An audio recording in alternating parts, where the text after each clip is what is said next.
From Appalachian Reckoning, A Region Responds to Hillbilly Elegy by Anthony Harkins and Meredith McCarroll.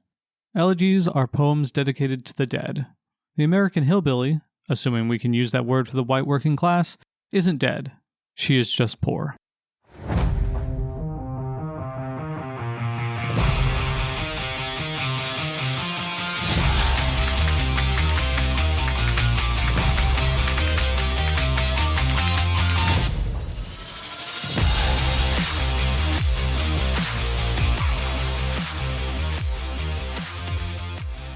Welcome back to the Reading Room Ruffians, your favorite library podcast. This is Mallory, the crab apple of your eye. I am pretty tart. I'm joined by my little sassafras bestie, Ariel. The sassafras is real. Our supreme overlord, Carla, is morreling around here somewhere. Because mushrooms rule the world. Oh, there she is. Zach has finally joined us IRL, but only to try his hand at being a true gin singer. I'm going to give you all that energy and make you think good. We are recording from our library in Jackson County, West Virginia. Y'all better be ramped up because the gang is all here. What a time to be alive. Ariel chose Hillbilly Elegy by J.D. Vance as her nonfiction pick today, so we're going to be discussing that, and I think we've all got some pretty big feelings. So let's get to it. Okay, well, since it was my book, I'm going to start. I gave this book 3 stars. I thought it was it did not read like a nonfiction. Like, nonfictions I hate, cannot stand them. So it was okay. It read well. I loved Mamaw because she was ridiculous and terrifying, and I love that in a woman.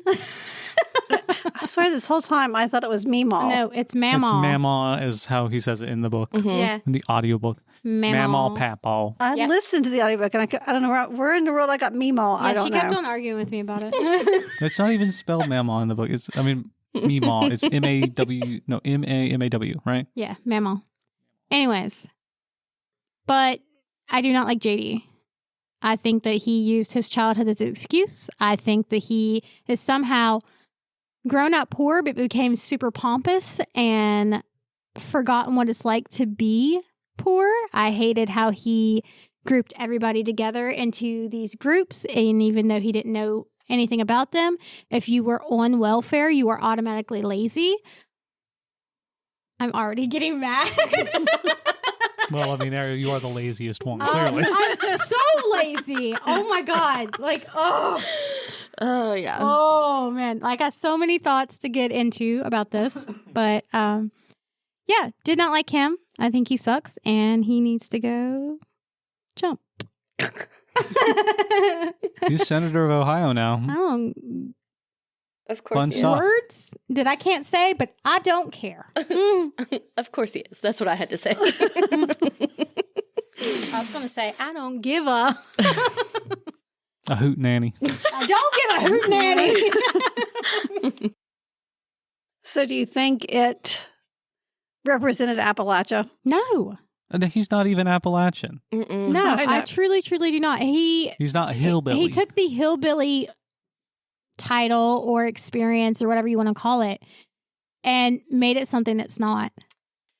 It really sounded like a trope the whole time, and he just added to it, and that's not Appalachia. I just don't, it's not. Literally all the poor people around here, I would say, are so generous and don't treat people like he made it out to be.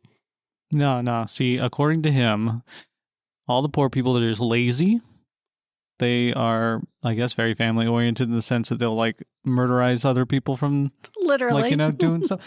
She almost set her husband on fire. Mamaw did. Yeah. But also Or did set him on fire. trust their family. Oh yeah, don't trust their family at all. And also, half of them are on drugs. Everybody's all drug addicted and everything. Or alcoholics. And everybody's abusive. 100%. Actually, just one fun little tidbit about J.D. Vance. He has publicly defended people women staying in abusive relationships to help keep the family together. Of course. Oh my God. Of course. Oh my God. I am going to lose my freaking mind. Of course. Considering how he was raised, I would think that would be the farthest thing from his. It's not on brand from what he's been talking about the whole book, basically. Yeah. You know, it's like I I'm don't understand it. going to smack him. Like the person he idolizes the most, his mamaw. I mean, they got divorced because the dude was abusive. dude was abusive. I mean, she wasn't much better from what I understand sometimes. But, you know, he was abusive and an alcoholic. So, okay, I didn't like this book either. I mean, I thought that the story parts were entertaining most of the time. I thought that, I mean, I liked Mamaw sometimes, but most of the time I thought she was just crass and kind of over the top ridiculous. I thought it was hilarious. I mean, I've known people like that, and they aggravate me so much. And then also the fact that he's just not even Appalachian or hillbilly, but he identifies with it, even though he thinks it's like a monolithic thing that all people are like this, and it's not.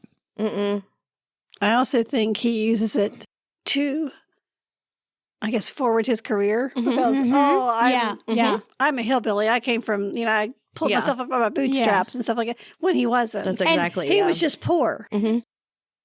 He wasn't even that poor. I'm just going to say it. He wasn't that poor. His grandparents were, his grandpa was in a union for the steel workers.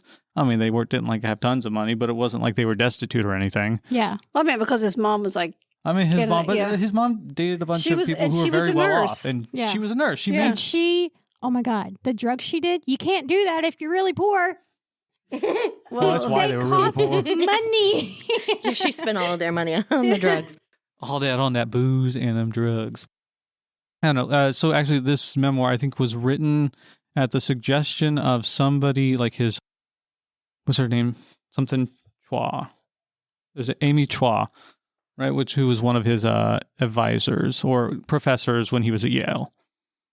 And it's almost certainly done. It's just a move to make him more well-known, like an everyman, so that he could hopefully run for office later. I mean, this dude's been gunning for office. But honestly, if you read the reviews years. of this book, everybody from Appalachia, everybody who identifies as a hillbilly, hates it. Yeah, because it's wrong. It is wrong. It is straight up. I actually has been listening to the rebuttal book.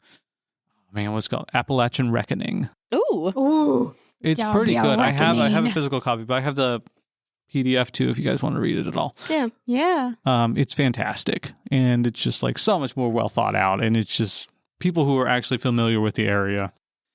Anyway, there was a few things though that he did get right on. Well, I can think of one about one. I can think of one. It's like it's philosophies and stuff like that. There was a big thing about getting above your raisin. When you got above your raisin, you were kind of like outcast. I mean, people felt weird around you. Yeah. They felt weird. Class betrayal type stuff. Yeah. You think you're too good for everyone around you? See, Zach over here. Like me? No, honestly, Zach. That's okay. I'm putting him to work here just a little bit. I will say that Zach does make a lot more. He is way, out of our class now, I guess, But he does not act like he's better than us. And honestly, if you did, I'd put you in your place so fast. I don't have to act. I just am. So fast. But you do have your moments where you forget what it's like to be poor. I will say that. No. I definitely know I do this. I find myself doing so. It's that lifestyle creep that gets up with you. Mm-hmm. It happens, and then you're just like, well, how do I make this much? I'm still broke. It doesn't make sense. Must be nice. As I'm sitting over here with $3 in my bank account. Payday's a week away. And I'm out of my food stamps. Oh no, there we go. Arg. Until Monday. Yeah, okay, so I will say I on one hand liked Mamaw. But I didn't on the other hand, my mom's mom, my mamaw, not Mamaw, was a lot like Mamaw. She was an alcoholic for a very long time. She was abusive to my papa, and they didn't have a very good relationship. Like, they separated fairly early. Well, no, they separated. I don't actually know when, but it happened. And they Some stayed. point. They separated. I never never knew them together, but they were always mama and papa. So anyway, whatever. But they still parented, but it was always just very like cordial. And anyway, but she gave me a lot of mama vibes. And on that front, I never knew my mama that way. I knew, like, I've heard plenty of stories from whenever she was a wild lady, but I don't know. I was very conflicted about it. Like, I related to that on that front, but romanticizing it and calling it Appalachian, I just don't think that's what it is. And I don't think that's not what everybody from Appalachia. Appalachia. Have you heard the other way people pronounce that? I heard somebody from Pennsylvania pronounce it Appalackin. Appalackin. That's okay. What is that? It was wrong. It was wrong. But like, well, what the other is one was that? like Appalachian, which is closer. Yeah. And they were like, ask Google how to pronounce it. And it says Appalachian. Yeah. That's because we always ask the people that live there how it's pronounced, because that's the correct. Pennsylvania's in Appalachia too, isn't it? it It is. I don't know what that Appalackin. Appalachian, I don't know. Or Lakin or whatever it is. Stupid. What? They're just too removed. That's all it is. Like those weird Missourians who say I don't know. Missouri. Weird. All right, should we do like a brief summary of the book? Like just a brief summary about what his life is and what happened. Yeah. You guys cool with that? Yeah. All right. That's fine. So J.D. Vance, born in someplace in Ohio.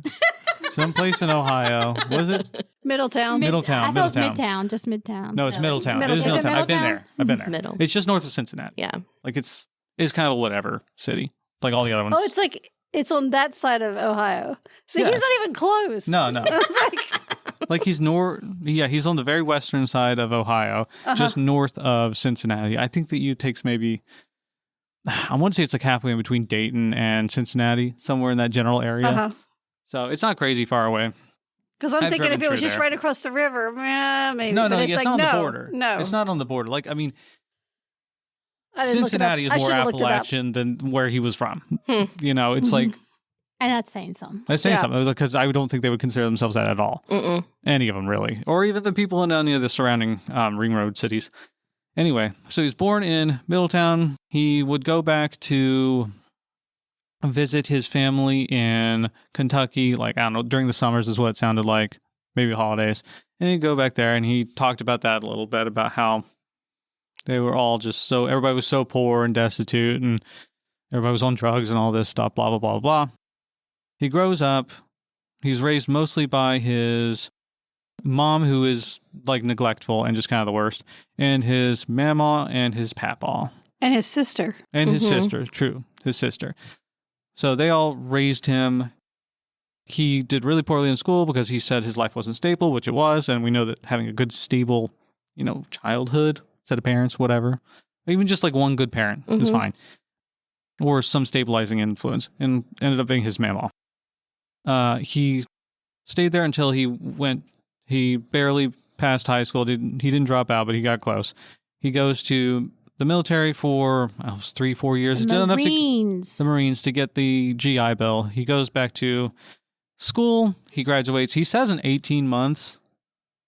I mean, sure, maybe if he got like some pre-law degree. I don't know how long those take. Could have been like an associate's that he got in 1.5 years instead of 2 years. I don't know how you would do that. I do not know. I mean, you can get an associate's in 18 months if you take like 24 credits. Yeah, he said he was taking like double the full workload. And a full workload at college is usually 12 credit hours, 3 classes. You're taking 6 classes. I mean, all through college, I took like at least 18 to 21 credit hours every. I mean, it's not I did crazy. too. I don't know what I was thinking. I did for my associates. Well, see, that's the thing. Like, you can't get out of school that quickly. Couldn't have been a 4-year degree. I don't think so, at least. Maybe it was. Anyway, that's not important. He goes to Yale after that, and oh my God. Then let me just finish up with the actual book happened in the book. He goes to Yale. He does really well there. He writes his memoir, and he gets famous off of it effectively. Right? He talks about lots of different little things when he was in Yale, like how he didn't know what sparkling water was, and what was the other really stupid thing? The forks and stuff. The forks and the knives. Yeah, sure. If you got too many forks and knives, that makes more sense than not knowing what sparkling water was versus still or tap water or whatever. Or figuring out what the name of wines were. Oh, that was the other one. Yeah, like Chardonnay and Sauvignon Blanc. Yeah, like we got a Chardonnay and a Sauvignon they're Blanc. They're in Kroger's. They're in Walmart. They sell them in Dollar General. Don't even. No, that was I think that was the least believable part. Red wine versus white wine. Well, you've seen them before, presumably. Maybe he hasn't. Maybe he only ever drank beer because he's uncultured or something. Because he's a hillbilly. Appalachian. I cannot imagine. Appalachian. He's Appalachian. What does he lacking every time? He probably is Appalachian. That's what it is. He's an Appalackin because he's lacking that Appalachian. He is. Oh my God. Anyway. That's the title of this one, Appalackin. Appalackin. JD Vance is Appalackin. Yes! All right. Anyway. Okay. So that's the basic story of what happens. I mean, there's bunches of little anecdotes and side things that happen along the way. Mamaw's crazy. Papaw's also kind of crazy, but you don't hear as much about that stuff. And he has like this incredible disdain for his mom the entire time. But he likes his sister. Loves his sister. Yeah. I really like that. I kind of understand. I understand the disdain for his mother. I get that. Yeah, me too. Yeah. Yeah, I get it. But I mean, yes. But don't use it as an excuse. Don't use it as an excuse and I know he was like trying to like make up whatever stuff for her, but have some sympathy. Like, yeah, he said he didn't have sympathy for her until he was like already a Yale graduate. Yeah, exactly. Yeah. Like, I mean, struggling with addiction is very difficult. And like, it's a thing. I don't know. I think I would have. Well, I'm one of those people, though. It's like once I've crossed you off the list. Oh, yeah. It's you over. burn bridges. You burn bridges. bridges. It's not a grudge. There's just nothing. It's just gone. No, I get you. It's definitely a thing. But he didn't even have that. No, he didn't. Just was constantly like. I can definitely understand where he's coming from because she did keep asking for money and stuff like that. And he kept bailing her out, or his grandma kept bailing her out, and et cetera, et cetera. So yes, but also it didn't ever feel really like they got like a good handle on trying to help her the entire time. No, and that's... They said like, I'll do this, you get this one little Band-Aid solution, and then you're good to go. That's not how it works. I think people nowadays should be at least a lot more understanding of that sort of thing, that you need to do the extra work, but apparently not him. And this was a while ago. Things were a little different then. This was what, 20, 30 years ago? Probably about 20. How old is he? He's in the book, he was like 20. No, I'm sorry, like 31 or something like that. He graduated from Yale. So he's only a couple of years older than us, which I find weird. I think he's like 38 or 40 now. I can't remember exactly. He's still dumb. He may still be dumb. But I was thinking my generation. Things he's are like our really generation. Okay. Yeah, he's more us. Yeah. There's no excuses, man. No excuses. It was definitely something that was easier to handle and know more about when we were coming up. Yeah. Like, it wasn't like... Yeah. The thing that made me the angriest about this book was the constant, like, women staying with abusing men because no.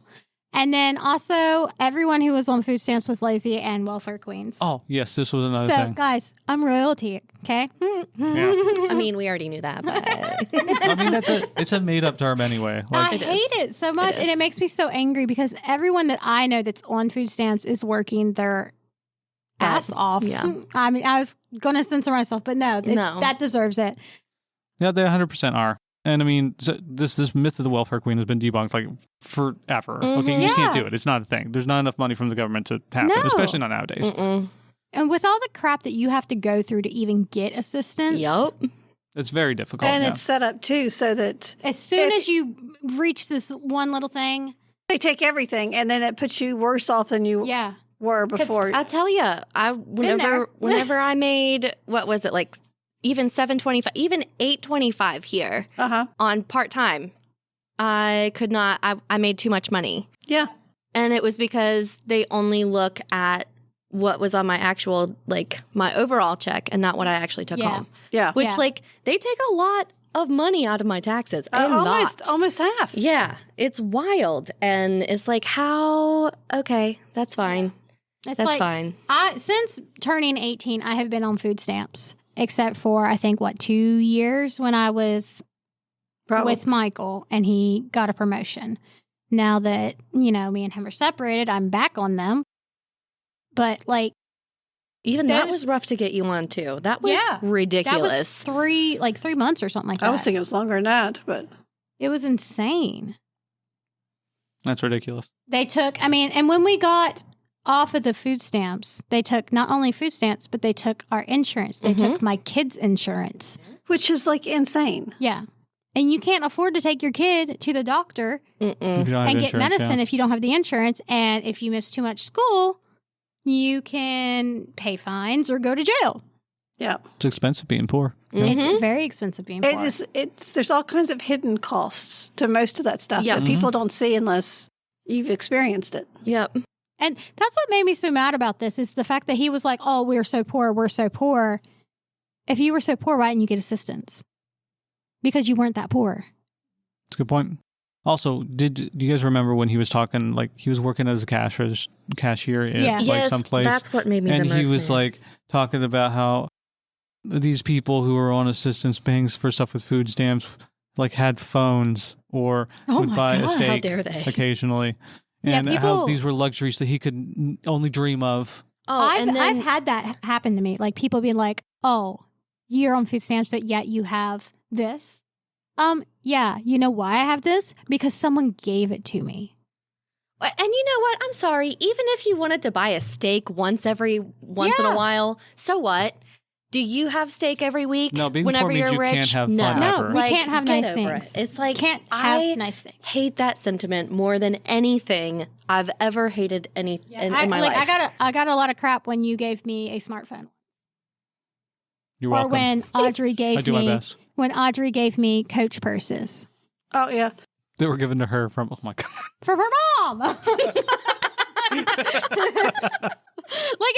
wasn't even just a gift to me. It was a re-gifted gift to me. I don't even think it was a gift. It was here, take this. one. Yeah. I don't Get it out of my house. Yeah. I didn't want to get home in the first place. No, that was one of the biggest points for myself that made me so mad in this was, he was working and trying to make things work for himself and his family, yada, yada, yada, whatever. I get that. But then he was saying, I watched people walk around with high-end phones and buying champagne and beer and then reselling it and steaks. And I'm like, when? You can't did buy you see that? champagne and beer with food stamps. They would buy things and then resell it. Yeah. And it's no. When did you see that? Did you report it to anybody? No? Then shut up. Get over it. Yeah, it's stupid. I think he was very judgmental. Mm-hmm. He was. Very judgmental. And it wasn't even just him because he said that his grandparents said stuff like that too. I just have trouble believing that.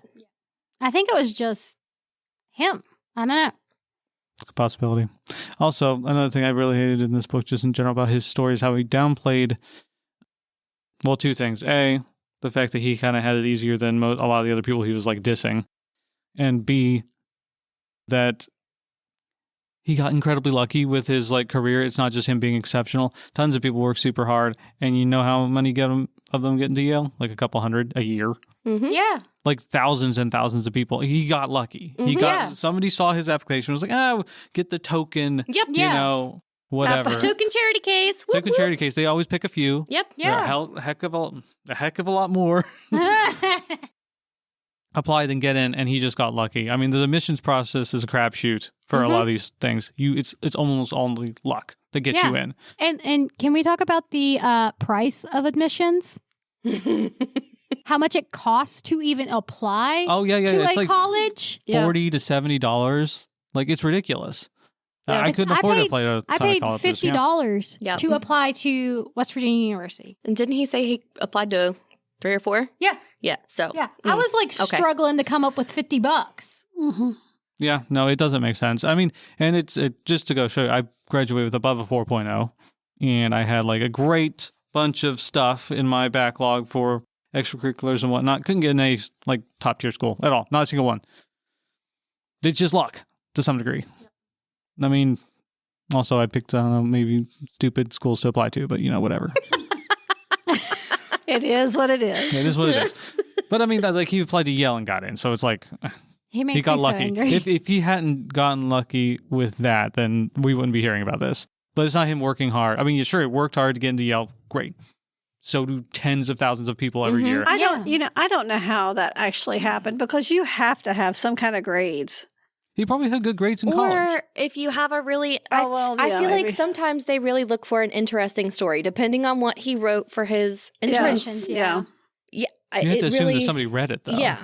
I mean, I don't know. Yeah, that's... They don't read all of them. They don't always. They It's like don't what nowadays. they probably looked at his track record and was like, well, I want to know why he thought he could do this.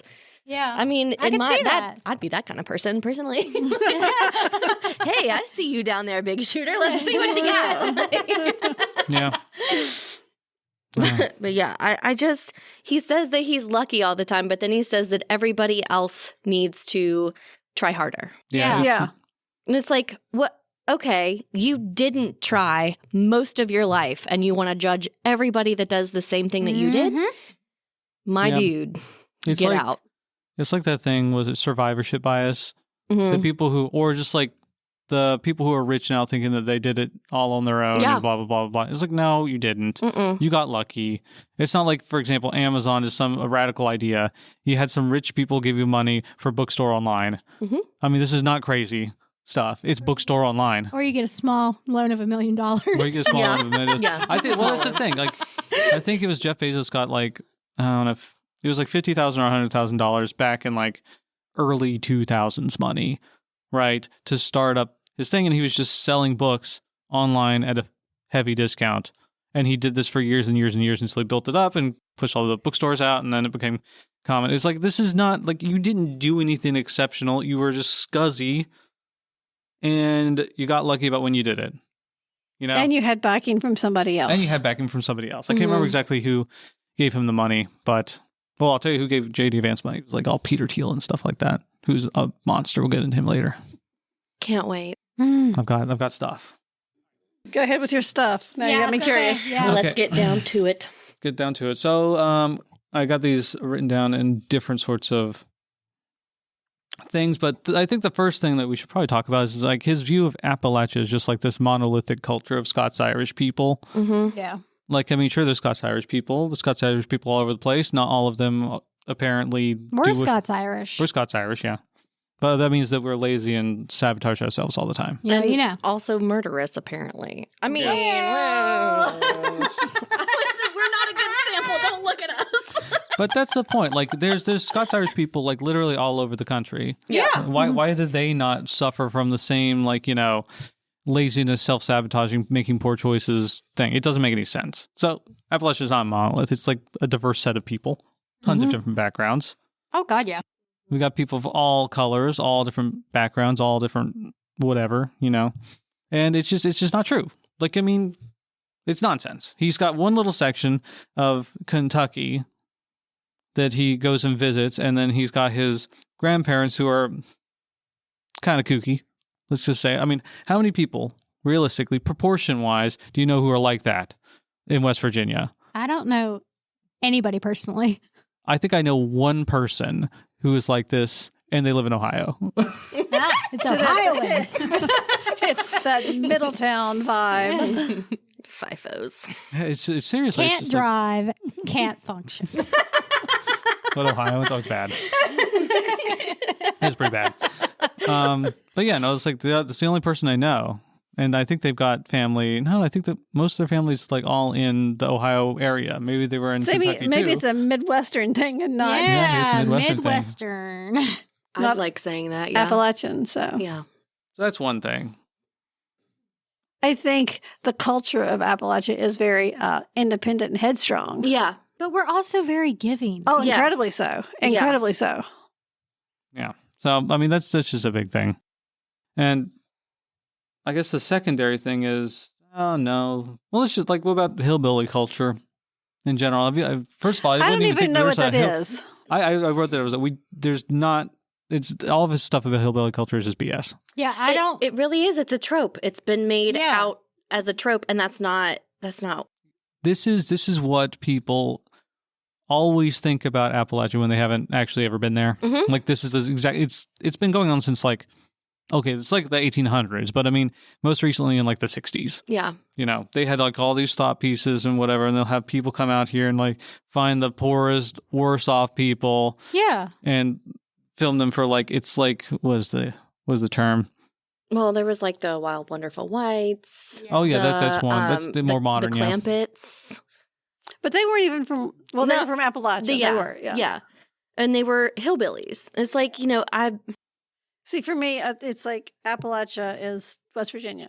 Mhm. It's That's not. 'cause that's It's where not. we're That's at. nowhere else. It's No, just it's like right a here. I mean, I know it huge is. region. Yeah. Well, that's why I'm saying it's like Yeah. it's very diverse. We've got people down to like, was it Georgia all the way up Yeah. to New York, Yeah. Mhm. and they're Yeah. all completely different. Yeah. all the way up and down. Like our Appalachia is different than, say, New York Appalachia Yeah. or Georgia Appalachia. Oh, Georgia Appalachia is completely different. Yeah. Like so, it's I mean, crazy.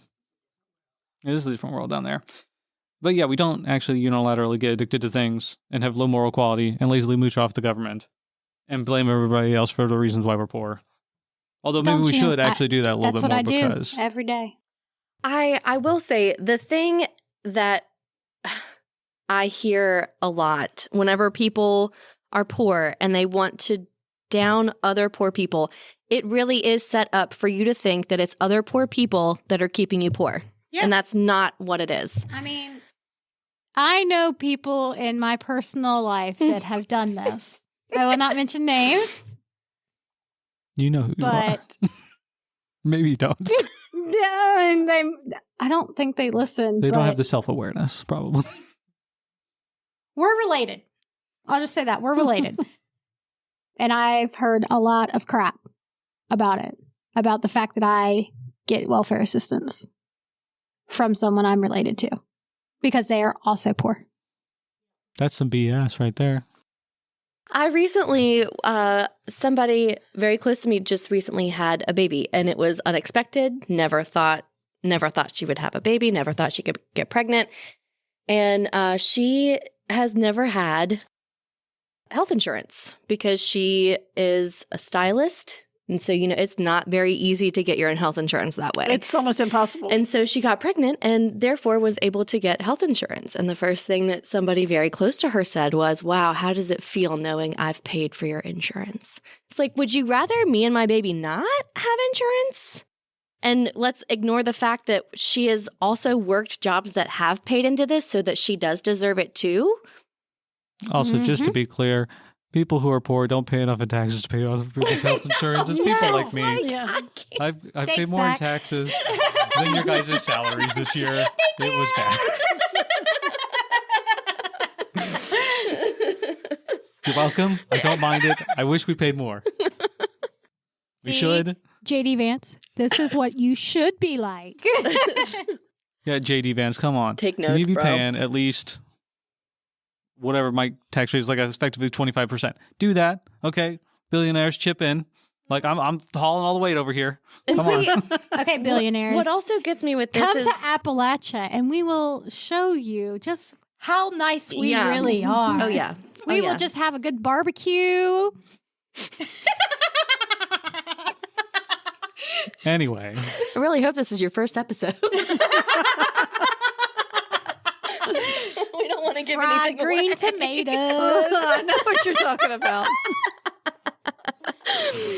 No, but I don't know. It's one of those things that really bothers me because Congress basically gets a salary for the rest of their lives, whether they're seated in Congress Even or not. if they get voted out, Yep. so they get keep that. fired They keep and that. they get. Which the is rest of their life. I wish I could do ridiculous. that. And there was one year they gave themselves a raise, Yeah. which was more than you would make if you were on minimum wage. Yep.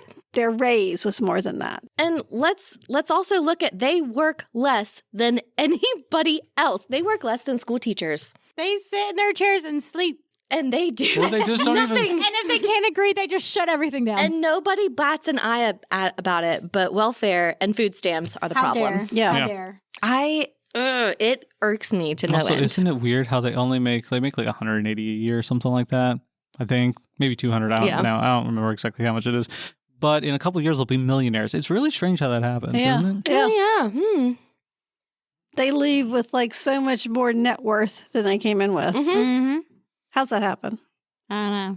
On such a piddly little It's salary. luck. They pulled themselves up by their bootstraps. Exactly. It's definitely not insider trading and And taking bribes. really, really big bribe money and hush money and everything else money. All right, so let's talk briefly about a good chunk of why, especially places in Appalachia, are so poor. Mm-hmm. Does anybody know why? A big part of it. Because we're lazy. Is because you got it. Dang it! We're supposed to fail that one. Okay. Winner. It's because a lot of it is because of, unfortunately, extractive industries like coal, natural gas, stuff like that. They come in, they boost up these little towns, right? They extract all the resources. They do mountaintop removal. They do which ruins the mountains and it ruins the groundwater and it ruins everything. And then once they're done, they'll just leave. And then all the people who lived there beforehand don't have jobs anymore. Mm-hmm. Yep. And what are they supposed to do? Where are they supposed to work? I mean, it's like Whitesville is a really good example of this. This right? is true. Gosh, yeah. It had two things happen to it. They stopped mining nearly as much coal. Yeah. And so everybody there who was a coal miner lost their jobs just about. Mm-hmm. And then also they built a road, literally a road, I-77?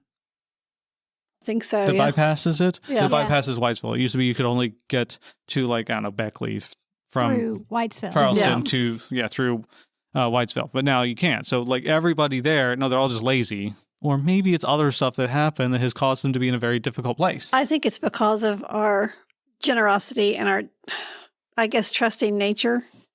We don't have that as much as we used to, but we've been taken advantage of. Oh, yeah. For I think years that and definitely years and happens years. for sure. I mean, even the opioid epidemic was strategically, Skipping ahead, just skipping ahead. oh, I'm sorry, targeted this area. It was. Absolutely.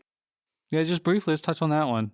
This is a known thing. There's Purdue books. Purdue Pharma, Documented. which is the thing. They have been sued for I don't know, hundreds of millions of dollars, and they lost, right? So, but the people who are in charge, the family that's in charge, are completely shielded from it, which is catastrophic BS. But yeah, no, they targeted poor communities or more rural communities and doctors there, and they would lie to both the doctors and the people to get them addicted. And they put in, what was it, something like hundreds and hundreds of pills per person in an entire county into one county so they can make tons of money. And they've made billions off of it. And they had to spend pay a couple $100 million in restitution fees. And nobody who is affected by this is going to get helped from it. So, but this is the thing that J.D. Vance actually goes over. So to some degree, he will bring up these little things and then he'll say, oh, but no, it's not that. It's the fact really that it's that. moral failings Yeah. from the people there, and that we can't just be blaming the corporations. We 100% can be blaming the corporations because they did a lot of it. On purpose. I mean, purpose. They studied and mapped out how to do it. Yep. So it would be the most effective for them. Exactly. This is the thing that it is actually not their fault. It is not the people in Appalachia's fault. I mean, Not entirely, at least. Yeah, one of the mine wars, the government or the company hired the police and stuff to shoot the miners that were revolting. Yeah, this is they killed them. They killed them Because they're replaceable. Yeah. But then you end up getting the people who are like J.D. Vance, who are just other people who blame other poor people for why they're poor. Yeah. It's not them. It's the billion-dollar companies, guys. It's not hard to figure out. They're not going to bring the coal jobs back. It's not going to happen. No president's going to do that. No, absolutely not. We're moving away from this. They need to do something else in order to help give. There's literally no jobs here in the first place. Yeah. Right. No. Nothing at least that pays well. That's why I left. I tried to get something in Ohio first. And I couldn't get anything. There's nothing in Ohio for somebody like me. There's nothing in West Virginia at all for somebody like me. I guess I could have worked at Green Bank. That would have been cool, but they don't pay anything. Sure. I mean, I could literally go across the river with my degree, which is a mile from my house. Yep. Yeah. And double my salary. Yep. Oh yeah, if you just that's the thing. Ohio is so much better off than West Virginia is. And it's still kind of yeah, it's about still a lot not, of stuff. yeah. Unless you're in finance. If you're in finance, you can do really well out there. Yeah. But yeah, it's ridiculous. It is absolutely ridiculous. There's a reason why the population has gone down in this state over the last, I think, 2 or 3 censuses. Yeah. Yeah. When I was a kid, I remember distinctly there being a sign that said it was like 3 million people in West Virginia. We're down to 1 million people here. Something like that. It's become almost a retirement state, too. Mm-hmm. Well, it's because people won't leave because they're old. You know, it's like they probably don't have the money to leave. No. They don't have the money to leave because you can't sell your house. Who are you going to sell it to? Nobody. There's a reason why all the houses on the way here from where you live, right, they're all abandoned and derelict. It's because you can't do anything. Mm-mm. Yep. And I've been actually trying to like figure out something that could be done to help like revitalize the area because it's gorgeous out here. Mm-hmm. If you guys haven't been to West Virginia, I know most of you guys have, but if you haven't been, you should come check it out. It's very pretty. And the people are very nice. Yes. The people are very nice. Yeah. And hospitable. Nicer than they are in most of the other places I've been. We're also really freaking fun, okay? Yeah, we are fun. We really are. We can make stuff out of nothing and have fun. Oh, yeah. But yeah, it's like... Give me some cardboard and a glue gun and I got it Take over covered. the world, man. We are a bunch of MacGyvers. Yep. There needs to be some sort of incentivization, though, to get people out here. I don't know what it's going to be, but there needs to be something. You have to make it first, and nobody wants to make it is the thing. They want to focus on things that have worked in the past, and that they don't. obviously It's not is not working. working. Yeah. Uh-uh. Yeah, no, it's not working. And it won't work because we're in a completely different landscape than we were previously. I mean, I would be fine. Like, yeah, that's the thing. I would love to be sort of out in this general area, but there's nothing to do past, like, no, the library's a great place. It is a great But I place, do a but it bunch of doesn't stuff. pay worth crap. Like, And because here. the population Ridiculous. went down, We get get our less. funding goes down. Yeah. Exactly. So you have even less So money. how does that... Think Yeah. about that, guys. We work at this library. We make less money now, and we still are here because we love you all. seriously. Honestly, though, I mean, I really feel like that's what a lot of librarians are. They are, We yeah. genuinely love Yeah. our jobs, and that's why we stay. Yep. Not me, I left. You're not a Peace. librarian. I'm not a You didn't librarian, work this in a is true. library. This That's is why true. I'm getting my degree, even though I know I won't make crap. Go across the river, you can. I mean, I could, but I don't want to leave here. I love this library. I judge all other libraries compared to That's ours. because ours is the best. I walk really into is. other libraries, I'm like, what's the vibes? They're not right.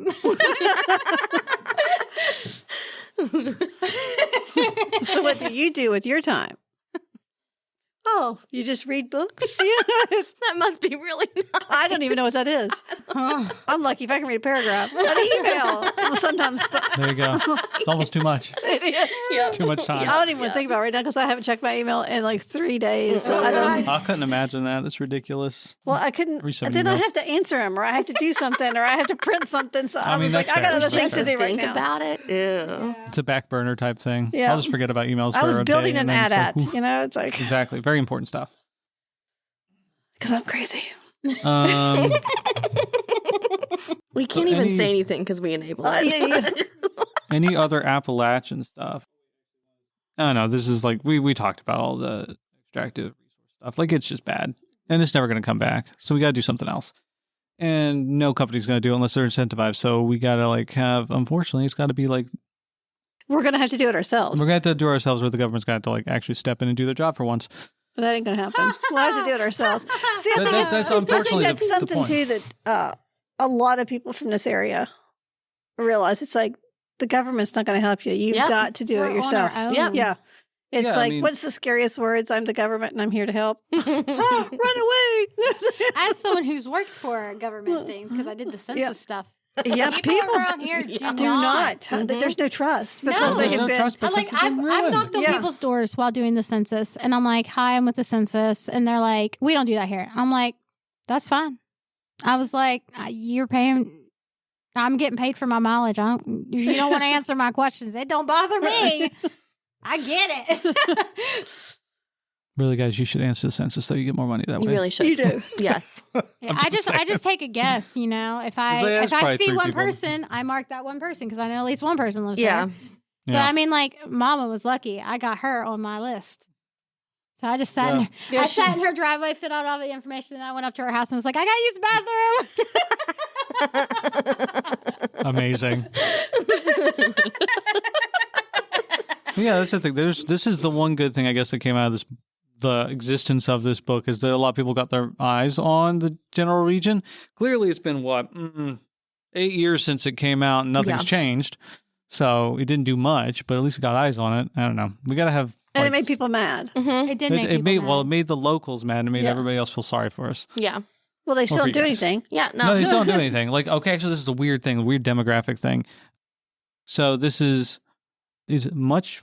It's like the people who read this book, even though I would say it's definitely more of like a right-leaning neoliberalism type of book, right? Especially with his views. It was mostly read by people on the left, which is strange. Like it's a bunch of these liberals, of which I generally consider myself to be more of than, or just I just hard progressive about stuff. But anyway, the point is, those are the people who read it and thought, "Oh my gosh, I feel so bad for them," and then did nothing. And it's just it drives me up the wall. I mean, people out here like a lot of the sort of policies that they should be good for. Like people out here love Bernie, for example. Bernie. I know that some of us didn't love Bernie. Well, not all of his stuff. I love Bernie. But like apparently I didn't dislike Bernie. No, I didn't dislike Bernie. I'm not saying you. I'm saying other people. You looked right at me. It's like you were talking about her. I was like, I'm pretty sure she liked No, not you. I'm saying we have sat in conversations about people who didn't like Bernie. Oh, okay. Like, for example, what is it? Mama Henry hated Bernie. Yeah, she's crazy. Literally. I loved her though. Yeah, it wasn't a bad crazy, but she was crazy. She had some actual mental health issues. She's kind of goofy. She called me about weird stuff every now and then. She's like, "There's somebody in my house." Oh no! Like, is there? And I talked to her for like 20 minutes. There's also that one guy she was like convinced she was going to marry. Jim. Was it? No, there was a different person. No, it was Jim. I thought it was Jim she was going to marry. But like, oh, maybe it just was Jim at that time. And she was a Ricky Lynn Gregg groupie. Oh my God. She was literally. That was my fault, and I regretted that. Was it her thigh or her chest that she had him I can't remember. It was one of them. It was one of them. I don't remember. Like they were on first name basis. I don't know. Oh yeah. Oh my God. Yeah. All the time. Yeah. But yeah, she was legitimately crazy. She was fun though. She was also from Whitesville too. So that's the reason why. That's the only reason we know anything about Whitesville. Yeah. It's because we would go there to visit her. Yeah. But I thought it was weird that like more people on the left read it, and like more people on the left read it and liked it. And he like his views in here. I was fine with the book for the most part until I got to where he talks about all this like you just have to work harder, blah blah blah. Like I did. I hate this. Like I did garbage. I think he tried really hard to be subtle about how he felt about a lot of this situation about poor people, yada, yada, yada. He tried to be subtle, and I just clocked it from the beginning, and I didn't... I feel... Okay, you know how he's like... His grandma had Democratic views and whatnot? Yeah. And he's a Democrat, right? No, he's a Republican. He's a Republican? He's hardcore Republican. Yeah, he said that... I didn't even know this man existed until I read this book. So, obviously, he ain't that great. I also was expecting him to be a lot older than he is. Wow. Like, I was very surprised whenever he was like, "Oh, I'm like 33 or something like that." I was like, ew, what? Yeah, he's a millennial, and he's just giving us a bad name. God. I really feel like more millennials are Democratic than Republican. It's always a thing. The younger generation tends to skew, but yeah, there are more Democrat people than he Republicans. Still had those like not too bad mouth Republicans, because I have people in my life that are Republican and they're fine, but they tend to have that viewpoint that it's the poor's fault that they're poor. It's almost exclusively because of friggin' Ronald Reagan. Yep. Doing with his trickle-down economics thing. How many times does that work? How much time? It's never worked. Have we given money to the billionaires and said, "Yeah, I'm going to give you this money back"? No, it's never happened. No. This is stupid. No. What? We just keep saying it's going to happen. It's never happened. And embarrassing as it is, I liked Ronald Reagan because I thought he made you feel good about the country. No, he tricked everybody. He was so good at it. He was a great speaker. Yep. He convinced everybody. It sounded great. I've listened to some of the stuff. I'm like, yeah. I was like, wait a second. Hitler was also very charismatic. Just remember that. This is true. It's like it's crazy stuff like that. Don't trust salesmen. That's if you take nothing else from this podcast today. Don't trust salesmen. Yeah, if they have something to gain out of like getting you to do something, don't trust it. Don't trust it. Or if it's for free, because if it's free, you're the product, and that's this is true, scary. Yeah. Like Facebook, yeah, or TikTok, or anything, any social media. Okay, so just a couple things. Actually, I want to ask you guys, do you have any other final thoughts about the book itself? Because I want to talk about J.D. Vance a little bit. Specifically, Extra. I really felt icked by the whole Utah is happy because of Mormonism.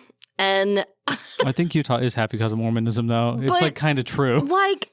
I think romanticizing religion in that way is just kind of a slap in the face to everybody who is traumatized by religion. Not like that he brought that up a lot. He did. That, he did. You were not doing well until you had this religion. Mm-hmm. And yet, the issue is there's a lot of statistics that sort of back this idea up, and it's not a causation correlation thing. Right. It's not the same thing. No. It's like saying, people who are who have two parents who are stable have better outcomes.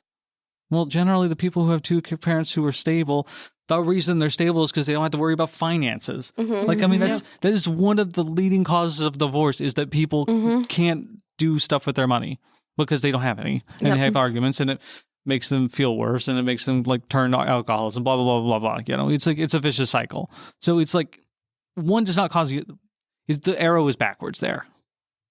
It's not, you're religious, you have a mom and a dad, and they're financially stable. I mean, sorry, you have a mom and dad and they're religious, that's causing you to be good. It's because they're financially stable that's causing this it's causing there's other things to be. It takes away that huge stressor so you can actually be yourself exactly. and do stuff. That was my biggest problem with it, was because, when you look at how religions like that shove a lot of stuff under the rug, are they actually happy or are they paying to hide it? And that's I was going to say, kind of how that is for me. So I many don't people believe that come out with religious trauma now. Mm-hmm. Yeah. That obviously it's not that great. No. And honestly, on the Mormonism side, was it the if you have multiple sons or something like that, it's one of them's going to get kicked to the curb effectively. Yeah. Well, and once you stay there. And they marry off children, girls, to old men, and it's fine. And there's nothing. Property. I know. I just can't. Oh, can't do we it. cannot start that. No, we can't get into that because no. And that was the whole thing for me. It was well, because they have such a strong religious faith, they're happy. No, they just can afford to pay to hide it all. It's just like the Catholic Church. Or they're afraid not to be. Yeah. And Well, that's they're just brainwashed. Yeah, that's what I meant. They're afraid to not to be. They've had the Kool-Aid and only the Kool-Aid. Or they can't get divorced because it's against religion, stuff like that.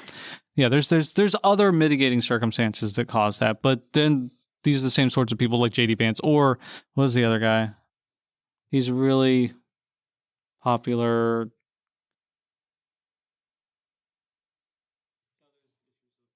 Okay, so back to just J.D. Vance in general. Yes. So we heard the thing where he says that women should stay in violent relationships for the sake of stable homes. Great.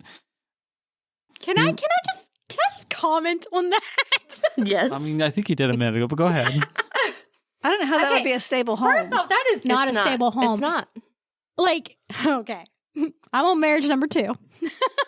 First one, very abusive, not stable at all. And my child would have been so worse off if I had stayed. Mm-hmm. And I may be dead. And I'd be very sad about that because I'd have never met you. I know. Oh. You wouldn't have met me either because I'd have been in jail. Yeah. I was going to say. Yeah. There would have been, there wouldn't have been him either. There you go. 3 birds, one stone. And second marriage, not that great either. So the stability aspect of an abusive relationship. No, it's just nonsense. It's patent nonsense. Yeah. There's no way. People, who says that? Probably people who are in violent relationships. Probably. The violent one? Yes. Yeah, the violent one. Yeah. That's what I'm saying. It's I don't know, there's I hope he's not violent towards his wife. She sounds great. I Yeah, hope she he's not does. too, but he even admitted in said book that he Yeah. or at these least ten- verbally abusive yeah. to her. Yeah. And that's he just really sort of- worse. Yeah. It really, truly, as someone who's dealt with that, it's truly, because you feel insane. Mm-hmm. Mm-hmm. All right, so the secondary thing, moving on, he's labeled professors as the enemy. What? That Just in tracks. general, professors are the enemy. That tracks. Wasn't his professor like the thing Man, that you freaking got it in saved? one. That tracks. Yeah. The only reason he's successful now is because his professors helped him along Yeah. Oh my god! and got him in touch with like specifically very wealthy people. Like it's just BS. Like he's a hypocrite. We know this. And he's also He's just a liar. I am he's so just liar. angry. He will say or do anything to further his career. Like Yeah. I mean, Yeah. he just keeps doing this. Yeah. If you listen to him talk, Which listen to makes him you talk. even wonder how much of his memoir was true. Well, he even admits at the very beginning that his sister doesn't agree with at least How the order of things happened. events Yeah. of Yeah. how stuff happened. So clearly something's wonky going on there.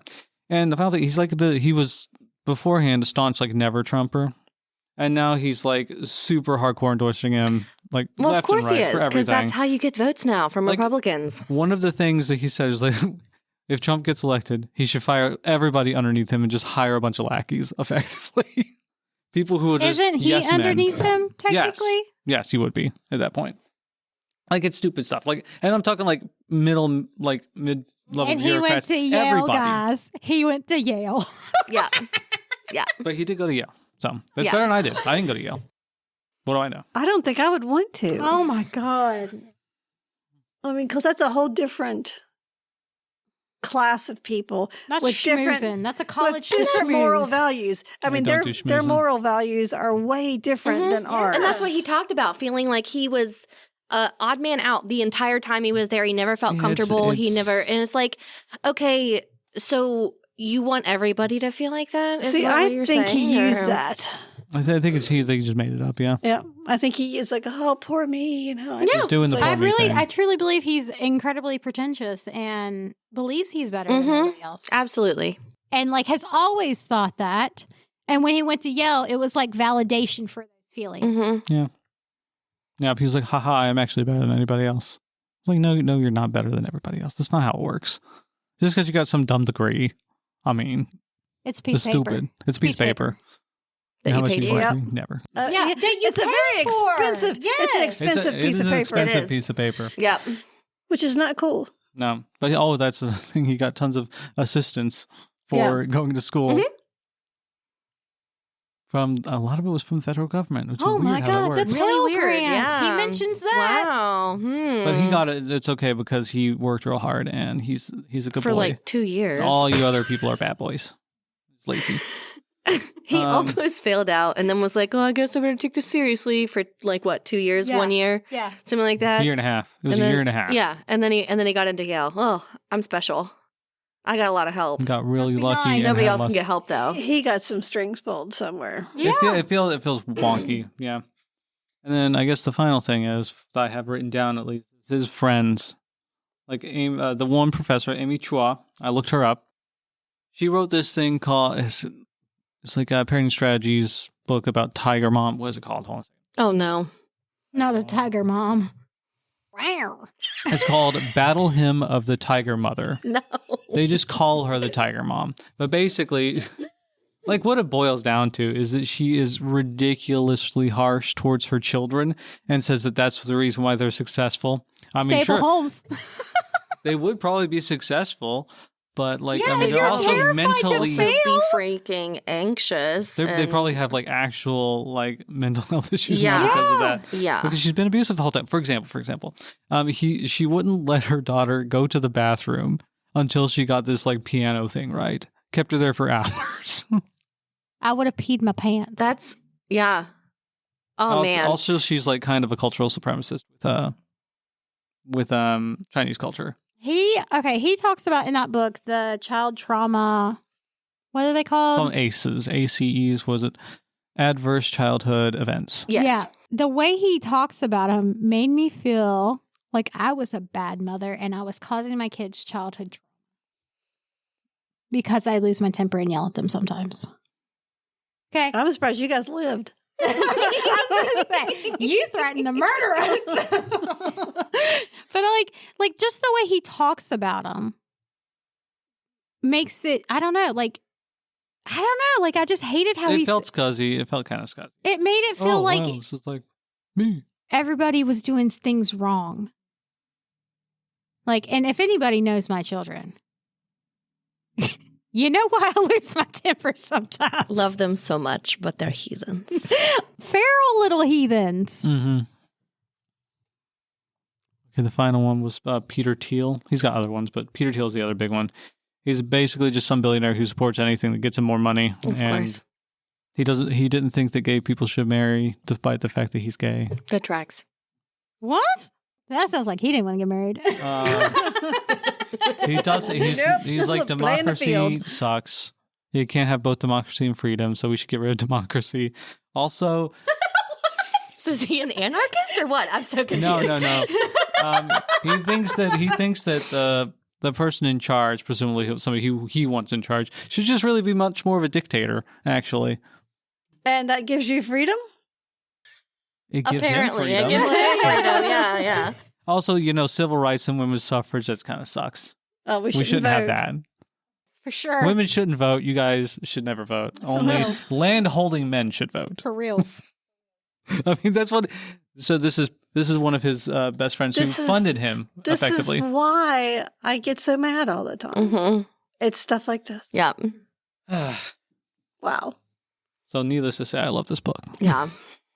No, it was awful. Yeah. The book itself was actually not that bad. It was not a bad book to read. For a memoir, it was fine. It was fine. It had a lot of great memories. Like, great as in, like, relatable interesting interesting little anecdotes. It was good. And emotional. And it was easy to read. It was very easy. Yes. Actually, I thought it was probably not on an adult reading level. I didn't think so. Isn't. No. I thought so too. And it's like, graduated Yale, guys. Well, he had to make it easy for the rest of us. That's what it was, yeah. He had a poor person proof it for him to point out all the words that they didn't know. It did seem weird. Like, I mean, in graduate school, you got to write a lot. Oh. Yeah. You know? Yeah, because remember he wrote a paper and his teacher was like, oh, this is crap. And law school, I've seen the type of things that people have to write in law school. That's a totally different language. There's no way. Yeah, I wouldn't write it in a law sort of way. But you'd think he would have, like, I don't know. It's not even better vocabulary, just better, like, it just to be eloquent. Written more eloquently, exactly. Yeah, it does read like a young adult or even a juvenile It reads like he's book. talking to you. It's very conversational. It's so, Yeah. And I've heard him speak. He sort of talks how that book is, and it's just... I think he uses that. I don't know. Maybe I'm wrong, but it seems to me like he uses that type of vocabulary to fit in. Mm-hmm. Does that make Oh, I sense? definitely feel like he does that. I think It's he's like a very fake. He's It's a fake. clearly a very intelligent person, and he's just very manipulative. Mhm. Yeah. Salesman. And it's an issue, Mhm. you know? So I would say, personally, you guys should read Appalachian Reckoning, which is by... We'll add that right on. You should also get it just for the library, because it's fantastic. We may have that. It sounds familiar, but maybe not. It's hard to get hold of. Well, it's not hard to get hold of. You can just buy it, but, you know. It's a regional response to Appalachian Reckoning, a region response to Hillbilly Elegy. It's edited by Anthony Harkins and Meredith Carroll. It's basically 2 parts. Both of are sets of like essays and poetry and stuff like that, written by people who are in Appalachia with their own stories. The first half is rebuttals. The second half is like stories that are sort of like different points of view from the area. And it's very good. They're turning this into a movie. What, Hillbilly Elegy? Yes. Oh, it came out a few years ago. What? Ew. Gross. I'm so glad I didn't know about it. Yeah, it's not good from what I understand. I haven't watched it. Well, now we have to watch it and bash it. Roast it. We'll do a commentary track for that one. That'd be fun. That would be pretty fun. Yeah. Ooh. Appalachian Reckoning is very good. And you want to talk about good writing? Those people know how to write. Holy heck. Actually, the first one was a little bit too highbrow. I could barely understand it. It took me like several reads. But some of the other ones are very good, very well written, and they're just very interesting. Like, I mean, I haven't gotten to the story yet. There's one about a lady who moved out of Appalachia, got into more academia, and had to effectively get rid of most of her accent. And she actually, one of the words that she struggled with the most was, who knows it? If you're going to say crayon right now. No, it's not crayon. It's not yellow, is it? Not on. It's on. On. Except that they say it differently where she was from. Can I just say that it's not nice to make fun of people in their accents? Zachary? I did do that when I was in college once. I am not sorry for it. It was funny. Calling me up to talk to me just so he could make fun of my accent with his friends. They didn't believe me. It's really weird. I never had an accent. Like I You just don't know it. I have one now. I have one now. But like whenever I went to North Carolina, everybody was like, you're not from West Virginia. Like I know people from West Virginia. You're not from West Virginia. When I'm I like, get yes, mad, I mine am. comes out more. I have really embraced it the older I get. Like, and that's, college Mallory and me Mallory right now. Mm-mm. Yeah, Zach tried to tell me how to say on and roof. Well, how else do you say it? It's on. Okay. On. So I had to On. get rid of this one because it It's was embarrassing to me, on. and it's on. No, it's on. It's on. There's an I in there. So On. people, people Crayon said, and it's crown. like, what did you Yeah, just say? crown. It's like the only part of my accent that was left over was on for the longest time until I got rid of it. Or roof. It's roof. Not roof. It's roof. Roof. Roof. I say roof. I say crown too. And No. eyes. Creek. You got the Eyes. thickest accent in this family. I don't know why. I don't know how that happened. I think it's hanging out with T when you were young. I love Tia. It's really funny though. I make fun of Kelsey, my best friend, because she has also embraced the accent as we get older, and hers is thick. And it just comes out like real bad every once in a while. She'll just say a certain word, and I'm like, "Oh yeah, that word." I have my moments where I'll say stuff. I'm like, "Whoo!" Sounding like a pig.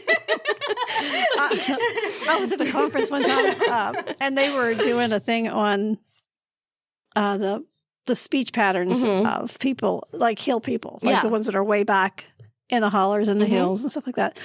And he was like, now, you may not be able to understand this. And he was playing some of the tape. I'm like, that's my grandma talking. It's like, I can understand everything they said because it's like, that was my grandma. People from Appalachia, we have the closest dialect to Old English. True. We do. That's because we just never evolved. So it is on. Because we're better. It's on.